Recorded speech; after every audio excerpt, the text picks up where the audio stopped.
తల్లి కనుక బిడ్డకు పాలిచ్చేటప్పుడు అట్లా అట్లా చూసి మెలగవదు. ఆ బిడ్డకు ఆలింగనం చేసుకొని బిడ్డను ముద్దాడుతా పాలిచ్చిద్ది. బిడ్డ తల సరిచేస్తూ పాలిచ్చిద్ది. బిడ్డ కంట్లో పుస్తీస్తా పాలిచ్చిద్ది.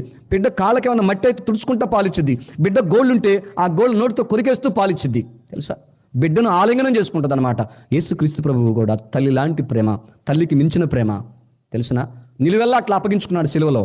ప్రతి ఒక్కరూ నా పాపం తీసివేయి స్వామి అని ఎంతోమంది ఎన్నెన్నో వ్యాపారాల్లో, ఉద్యోగాల్లో, కూలి పనుల్లో, వృత్తి పనుల్లో, చేతి పనుల్లో, వ్యవసాయాల్లో చేసే మోసాల వల్ల చెడిపోయి కుటుంబాల్లో శాంతి లేక, తృప్తి లేక బ్రతుకులు చద్దామనుకున్నప్పుడు దేవుడు గుర్తొచ్చి, దేవుడు కనపడి, అయ్యా సిలువలో ప్రాణం పెట్టిన స్వామి, నా మురికి హృదయాన్ని కడుగు నాయనా అని భయపడుతూ, నా బ్రతుకు మార్చు నాయనని భయపడుతూ, నేను చచ్చిపోతే నరకం వెళ్లకుండా నేను బ్రతుకున్నప్పుడే నా హృదయం కడగడానికి నాకంటే మునిపే సిలువలో రక్తం కార్చిన యేసు ప్రభు, నీ రక్తముతో నా హృదయం కడుగు నాయనా అని భయపడుతూ ఉండేవాళ్ళు